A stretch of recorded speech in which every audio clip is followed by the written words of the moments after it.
podcast.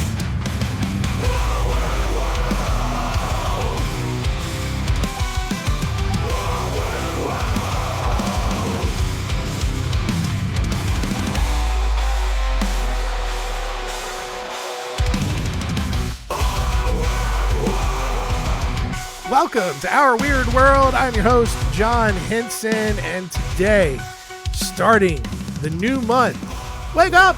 It's the first of the month! Whatever, that stupid social media trash. It's not even the first. It's the 3rd of March, and it is the 16th Weird Fun Bag. As always, 3 random stories that are just crazy stories from history. And so we're looking at the Tottenham Outrage, the Occupation of Alcatraz, and we are starting with the story of Crown Prince Sado.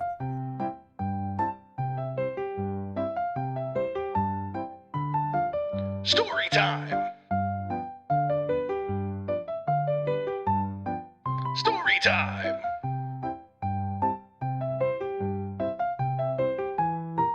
Story time?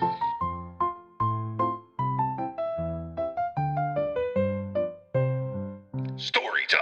Crown Prince Sado was born on February 13th, 1735 to King Yongzhou and Lady Hyayong. Whoa, boy, Asians, right? Obviously, Crown Prince Sado was not his, actual birth name, right? It's not like, oh, what do you want you to name your child? We're going to call him Crown Prince. Okay. No, Crown Prince was, his title.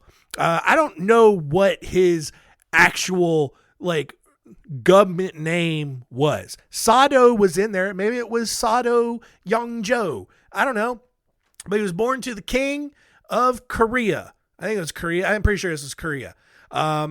When Sado was 10 years old, he suffered a very severe illness that often caused him to just lose consciousness, which is crazy how being sick can then just shut your brain off at random times.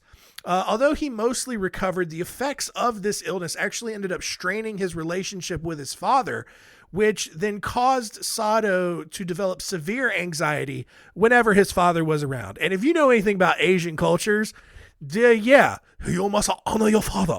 And when Sado felt like he couldn't, he got real scared and got a little nervous.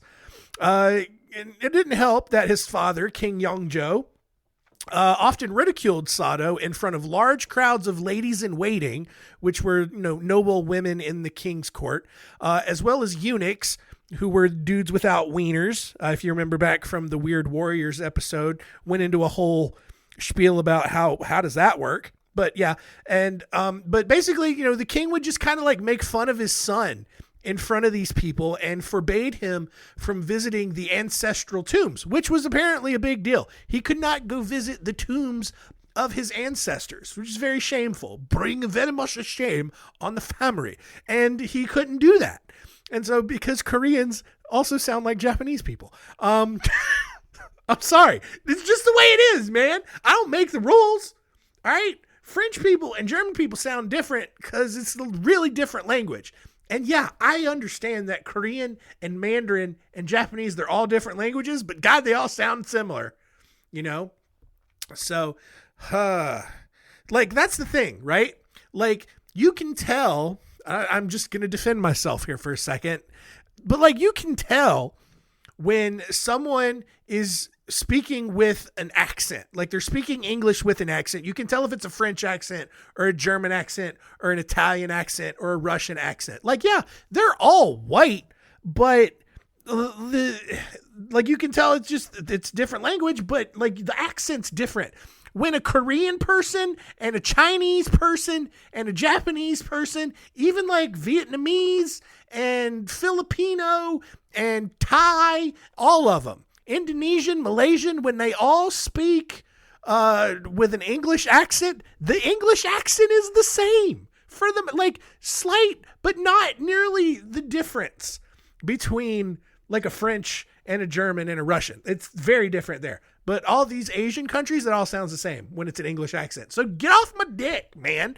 Anyway, the only person, going back into the story, his father ridicules him in front of the penisless in the king's court. And the only person that Sado really trusted was his sister, Princess Huayop, who was equally disliked by their father because she's a girl and girls were worthless back then. Well, when she died in 1752, Sado was intensely distraught by this because, again, he's lost kind of the only person that he felt like really liked him in life. And so later that year in 1752, Sado was reading a Taoist text when he hallucinated and saw the Legong, the Korean thunder god. Right on, dude. That's pretty metal. And from that day on, for some reason, though, Sado was terrified of thunder and refused to touch anything that was engraved with a depiction of Legong and other characters in that Taoist book that he was reading. Taoism, obviously, being the religion in Korea at the time. And so he starts hallucinating, probably from this illness that he had.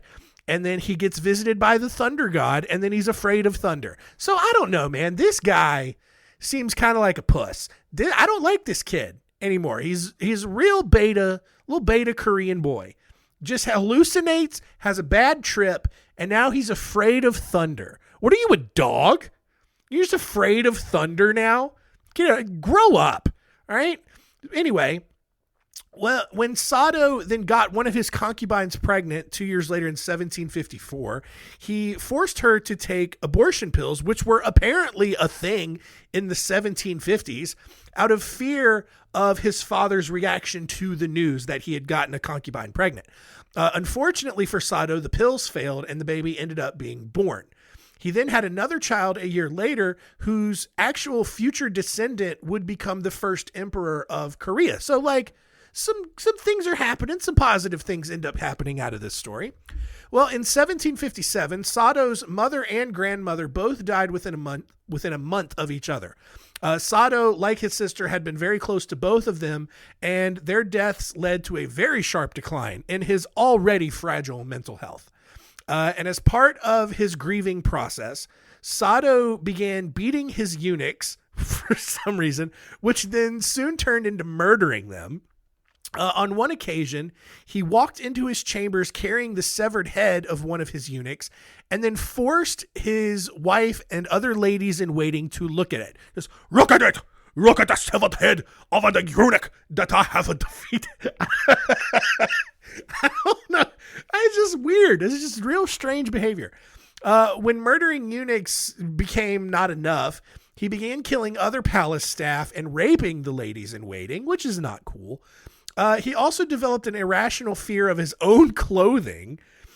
Each day, his wife would have to set out as many as 30 outfits for him to choose from, and then he would wear the least scary one, which, okay. And here's the thing, man. You get killed by this guy, you suck. You deserve to die, all right? Like, you should be able to fight him off so easily.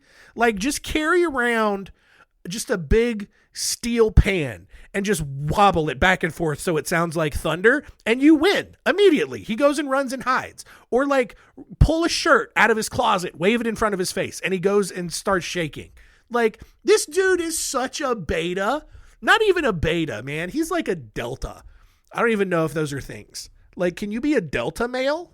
Like, not even a Charlie, but a delta male. So you're just like below the below, right? I don't know. I'm getting off topic.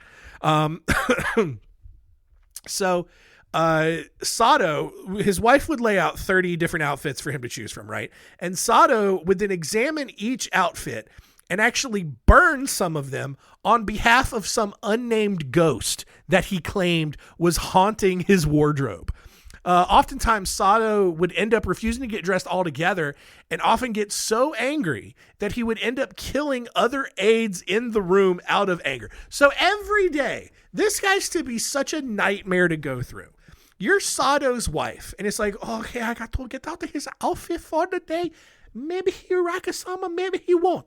I hope that no one else in this room gets a cue. I hope we all make it out alive. And then some of them don't, because he looks at all 30 of his outfits, burns some of them, and then gets so mad when none of the outfits aren't scary, that he then just kills people in the room. It's so stupid. Well, later in 1757, Sado took Pingay, a lady in waiting, to his grandmother as a concubine, which this somehow violated Korean incest rules or something. I don't know. It was a big deal. People got mad. And when his father, the king, found out, he came and yelled at Sado, who responded by jumping down into a well to get away.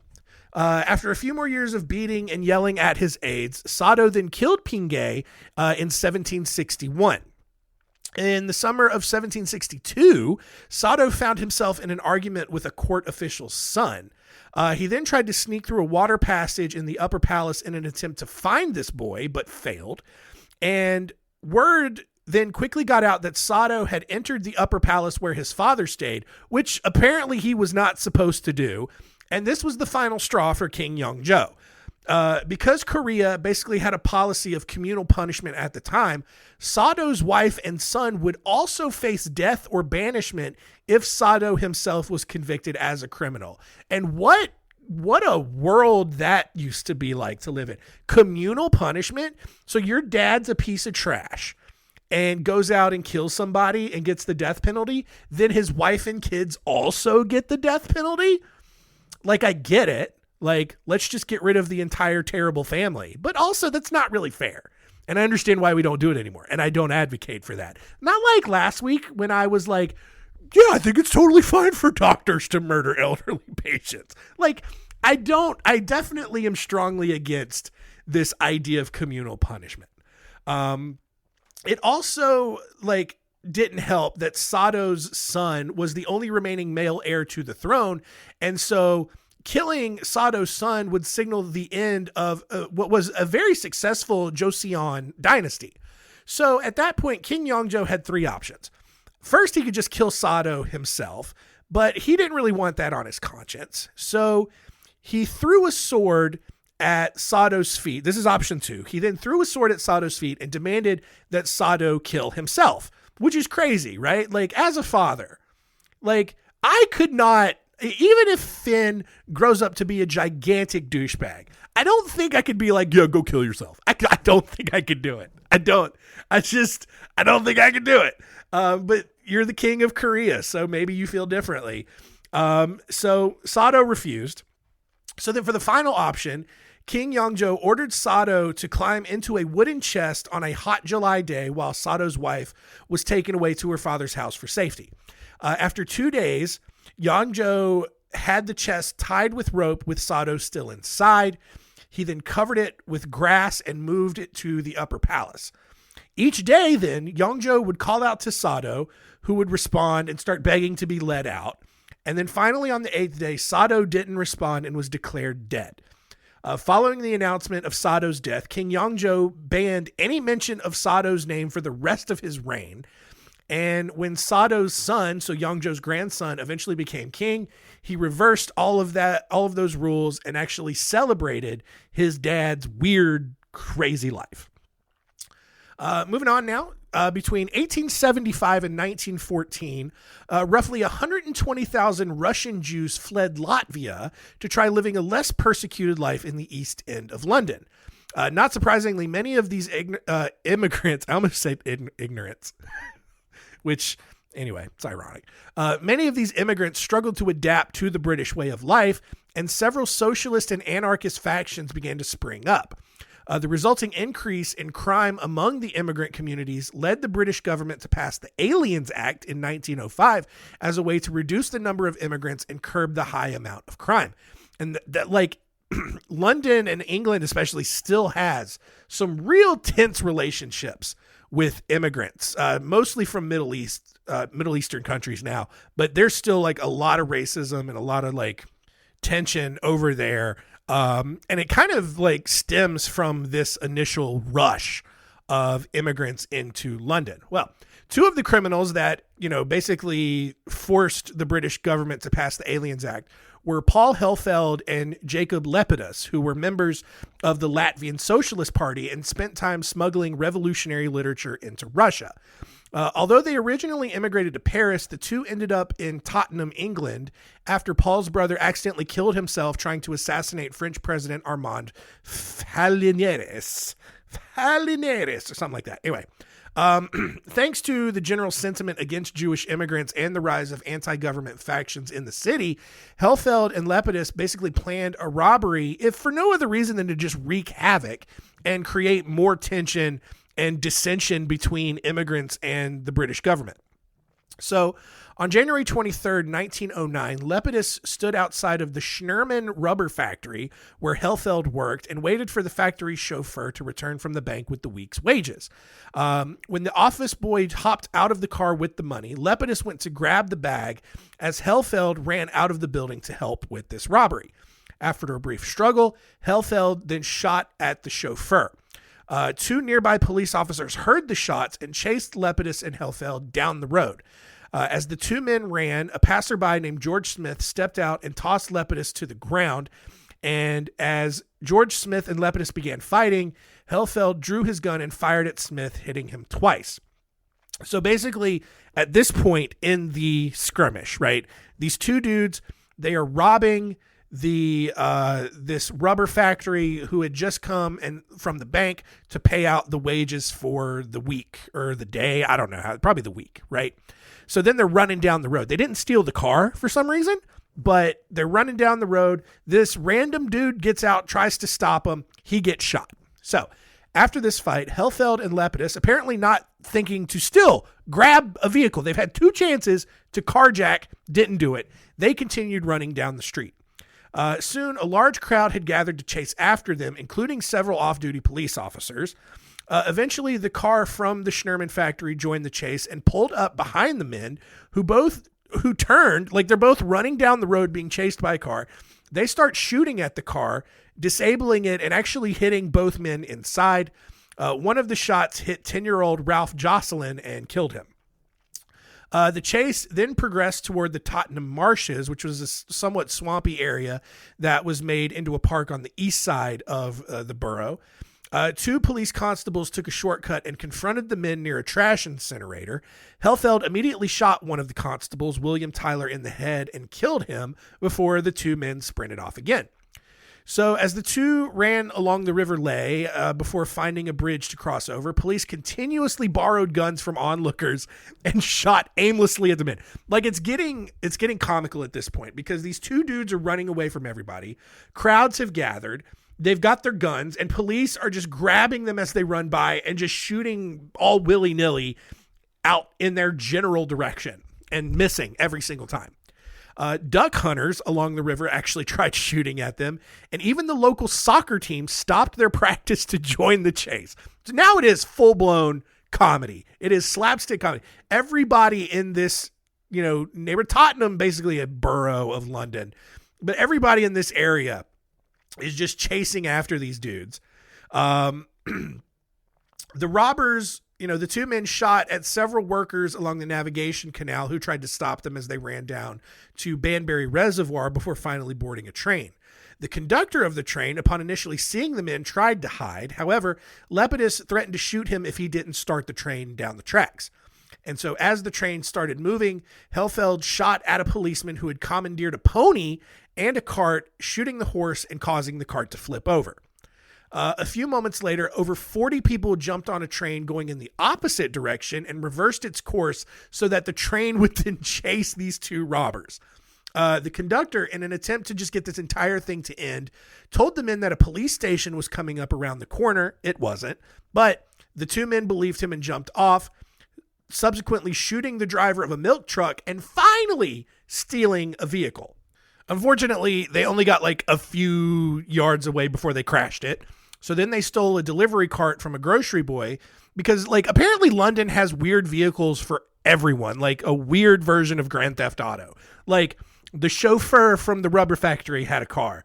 The random dude had a car. Everyone's got like a little car or a cart or a vehicle of some sort. And they just rolling around town. Anyway, unbeknownst to them, when they stole this delivery cart, the brake was still on, preventing it from going full speed. The two men eventually abandoned it and returned to running along the river Ching. And I understand now why they didn't steal the cars to begin with. They clearly suck at driving and operating machinery. Unfortunately, the trail they were on soon ended at a 6-foot tall fence. Lepidus easily jumped over, but Hellfeld, exhausted from running for his life over the last several minutes, maybe even hours at this point, was too tired to climb up and over. As police closed in, Hellfeld shot himself in the head in a suicide attempt, but he survived and was easily apprehended. Meanwhile, Lepidus ran to Oak Cottage, an apartment complex where someone named Mrs. Rollstone was standing outside trying to figure out where all the police sirens were coming from. So just like some old lady's like, hey, what's all the commotion outside? And then just some criminal runs up to her. Lepidus actually bolted past her and locked himself inside her house with her children. Rollstone's horrified screams alerted police, who quickly arrived on the scene. Meanwhile, Lepidus ran upstairs while police broke in through a window and rescued the children. Constable Charles Eagles borrowed a pistol from a bystander, climbed a ladder at the back of the house, and found himself with a clear shot to Lepidus. Unfortunately, he couldn't figure out how to work the safety of the pistol, preventing the gun from firing. Instead, Eagles and two others regrouped and just walked in the front door. Lepidus didn't even lock the door. They just assumed he did, I guess. Which, I mean, I don't know. Or maybe Rollstone had a spare key that she had sitting under a mat or something, because they just walked in the door. Constable Charles Dixon, armed with a shotgun, blasted the bedroom door where Lepidus was hiding. And the only reason he knew that he was in the bedroom was because Lepidus had initially tried hiding in the chimney, but he didn't fit, and he had basically tracked soot all the way over to the bedroom. And as the three officers entered the bedroom, Lepidus tried to hide under a white sheet as he shot himself in the head. He did, and he died as police dragged him outside. The entire chase of these two dudes lasted 2 hours and covered 6 miles. Hellfeld and Lepidus alone fired roughly 400 rounds of ammunition from their own guns. That doesn't even count all of the guns that the police had taken from civilians along the way and shot. Back at the Tottenham hospital, although Hellfeld had begun to recover from his own bullet wound, he contracted meningitis. Doctors attempted surgery to remove pieces of his skull that were pressing into his bullet wound, but the meningitis worsened and he died almost 3 weeks later on February 12th. Just a crazy, old-timey police chase. Honestly, God, that could just be a weird black comedy action movie in and of itself. Just these two immigrants just causing trouble for 2 hours around Tottenham. Anyway, our final story here. In 1963, word began circulating that the Alcatraz Federal Penitentiary was going to be closed by the government and given to the city of San Francisco. Belva Cottier, a Rosebud Sioux Native American living nearby, knew about the Treaty of 1868 of Fort Laramie, which stated that any surplus government land could be claimed by the Sioux for tribal use, which is good on her, man. No, this is why knowing your history is so important, because the government doesn't know. The government's just going to assume that you're an idiot and they can just do whatever they want. Well, on March 8th, 1964, a group of 40 people then occupied Alcatraz Island for 4 hours and offered the federal government the same amount for the land that the government had initially offered the Sioux or the Native Americans back in the late 1800s, which was 47 cents per acre. Since Alcatraz Island is a little over 20 acres in size, the full amount that they offered to the government was less than $10, which is exactly the sort of petty offer that the government deserved to get for it. The federal government, however, was not amused and threatened the group with a felony forcing them off the island. However, the Sioux did not give up and began making plans to turn the island into a cultural center. When the San Francisco Indian Center burned down in 1969, plans to take over Alcatraz really ramped up and inspired other Indian groups to get involved. On November 9th, 1969, a group of 75 indigenous people from various tribes, led by Adam Fortunate Eagle, made plans to occupy the island. When the boats he had organized failed to show up to take them to the island, 5 men from different tribes boarded a yacht, got close enough to the island, jumped overboard, and swam to shore to claim the island by right of discovery, which is this idea that you can claim land for yourself if no one else is currently occupying it. However, the Coast Guard quickly swooped in and removed them. It was like, you can't do that. Well, they're finding all of these loopholes in the government because they have so much more like resources and money. We're just like, no, you can't do that. Later that day, a group of 14 students from the University of California at Berkeley made their way to the island and stayed overnight. The next day, Adam Fortunate Eagle wrote a proclamation to the General Services Administration, which was the government agency that oversees all of the government agencies, bureaucratic red tape crap, and said that he and the natives had claimed the island for themselves. After sending the letter, the group left the island to make official plans to move in for good. So on November 20th, a group of 89 Native Americans left San Francisco to fully occupy the island, but the Coast Guard set up a blockade to prevent them from landing. However, despite that, 14 natives were able to land on the island and set up the occupation, and within a few days, over 400 people were on Alcatraz. So they're just like, it's just on this island with like this crazy old, possibly haunted federal old prison in there. And over the next 19 months, natives set up a school, a radio station, a printing press, and a health clinic on Alcatraz. Natives and non-natives continuously brought food and other supplies to the island, even as the Coast Guard made it increasingly difficult for them to do it. They still got around them. Unfortunately, not everything remained peaceful. On January 3rd, 1970, a 13-year-old girl fell to her death on the island. Even more, insufferable hippies and drug addicts who had moved to San Francisco for the sexual revolution and all that also joined the occupation, forcing the natives to enact rules stating that non-natives were not allowed to stay on the island overnight. When the federal government then cut electricity to the island, things really began to break down as the government began the process of transferring the island to the national park system, completely ignoring everyone living there and everyone like operating under the rules of the Treaty of Fort Laramie, that had been set up. And look, maybe there was like, future treaties that like, overruled anything else that previous treaties had said. I don't know, but that's like, they didn't mention that. Like the natives are just going off of what the Fort Laramie Treaty said. By June 1971, only 15 people remained on the island before government officers came in and forcibly removed them, ending the occupation of Alcatraz and turning it into a national park.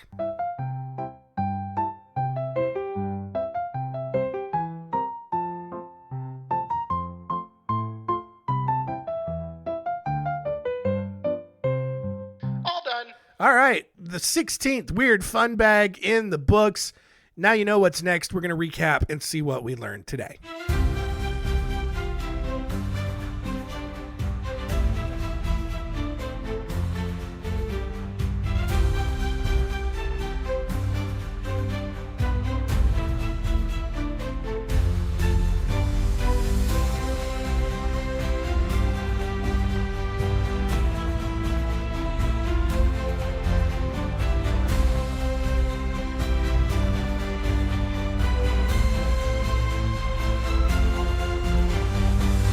What did we learn? Number 1, Crown Prince Sado. Actually, his grandson, I think is what it was, became the first emperor of Korea, but no one liked him, and he's a weird dude. He's afraid of his own clothes and just killed people out of anger. So you win some, you lose some. Anyway, number 2, the Tottenham Outrage. 2 Jewish immigrants led police and hundreds of civilians on a 2-hour, 6-mile foot chase around Tottenham.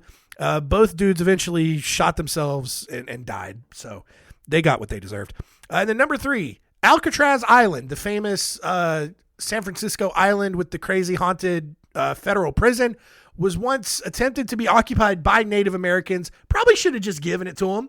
Like, how cool would it have been, rather than a national park with a haunted prison, to then instead just have an island where Native Americans lived in maybe peace. I don't know, but like just a fun little cultural center. I mean, look, if we're being honest, it would probably be like a gigantic casino on the island now, but I don't know, man. We should have given them that. Like, give them something. Why do you got to take everything away from the natives other than like crappy desert wasteland for their reservations?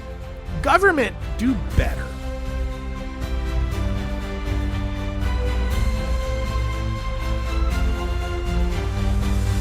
What did we learn? Next week on Our Weird World, it is the final episode of season 5. 5 years been doing this show, and whatever. We are ending on the lowest of low notes. I'm calling it the Great White Guilt episode because it's going to be 4 stories of black people who got murdered by racist white people. Yay, whiteys. So get ready to, oh boy, gonna be a fun one next week. Looking at the stories of Claude Neal, Powell Green, Arthur Jordan, and the Walker family. So, look, I know how to celebrate the season finale of stuff. So that'll be that. And then we'll be on to year 6, season 6 of the show. As always, got a lot of fun stuff, and I'll preview that next week. So thank you for continuing to listen. Keep telling all your friends and keep it weird. This is a podcast.